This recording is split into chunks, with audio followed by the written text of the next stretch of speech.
Hello everyone, I'm Alex and today I'm going to talk about high protein diets. It's great that you go to the gym. Not only do you feel great doing sports, but you look good and women love it. I found a trick to lose weight and it's very healthy. I'm talking about high protein diets. They have been presented as the universal remedy for weight loss and healthy, energetic living. And though there is much controversy surrounding these diets, many people have used them and will continue to do so for years. Okay, let me explain you. A high-protein diet is a form of nutritional plan focused on large quantities of protein intake combined with low emissions of carbohydrates. It was discovered that this kind of self-imposed dietary focus brings some much-needed help in a weight loss program. If you concentrate your eating habits on foods rich in protein, your body will begin to elevate the rate at which your metabolism operates. Also, high-protein diets help you feel fuller for longer and thus affecting appetite. As a rule, a high-protein diet is a diet where more than 15% of the total energy intake comes from protein originating from meat, dairy products, fish, eggs, or tofu.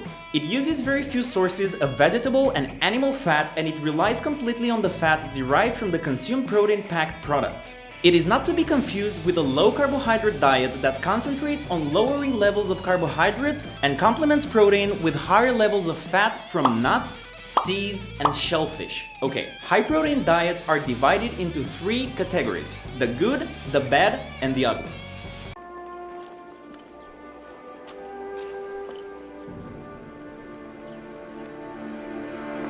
And yes, I have seen the movie. The first part, the good. They work very well in conjunction with a balanced fitness routine and subsequent changes in your lifestyle. In reality, the fact that they seem relatively easy to embrace and the fast way in which they make you lose weight has led to their adoption by sedentary people as well. Choosing a moderate form of high-protein diet will help you get better results and keep the weight off. Like with any form of nutritional change, it is best not to be taken in by the first few weeks of rapid results. You must resist the urge to cut out all carbs from your diet and increase the number of grams of protein you process daily, because that will be detrimental to your efforts. A high-protein diet will work on the signals your body sends to the brain and it will change them according to your new eating habits. These signals will be less hunger-related once protein levels rise. It is not complicated. The hunger hormone ghrelin will reduce its activity and several hormones responsible for appetite-reducing actions will boost their daily functions. This will in turn lead to a major reduction in hunger and ensure you absorb fewer calories.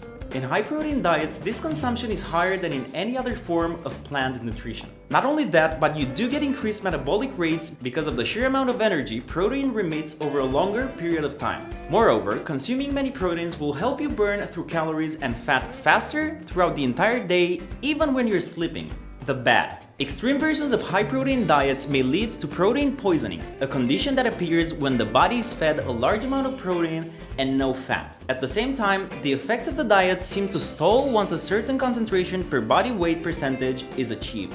Consuming over 200 grams of protein per day may prove detrimental for a person of 176 pounds or 80 kilograms. As a reference, the best protein intake should be around 2 grams of protein per 2 pounds or 1 kilogram of body weight. But that takes into account regular gym activity and regular jogging or running. For medium or low physical activity, protein admission should be calculated at around half that. Before going on any diet, it is better to consult a doctor.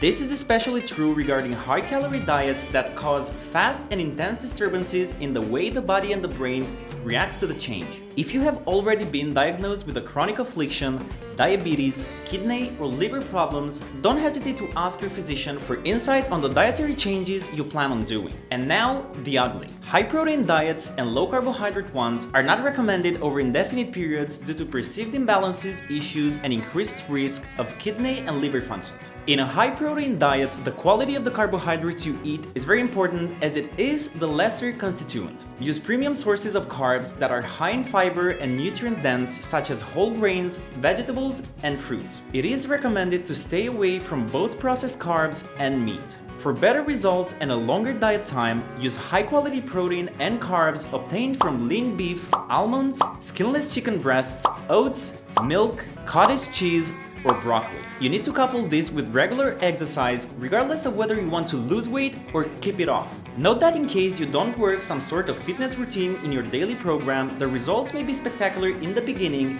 but you will end up regaining just as fast. Okay, we know all this, but just how effective is a high-protein diet plan? You will see your levels of energy and attention decrease and you may experience sleepiness. Secondly, the low carbohydrates level may come with bad breath, headaches, and constipation. An overconsumption means some amino acids will be turned into glucose. The best way to try a high-protein diet and get all the results at the lowest of costs for your health is to go for a moderate version. One where you only supplement your current relatively healthy eating habits with a higher admission of protein and round it all up with a decent fitness routine. The last tips for today are be smart, be patient, and be strong. Thank you guys so much for watching this, and I'll see you guys again soon. And if you enjoyed today's video, hit that like and subscribe buttons, they do help us a lot.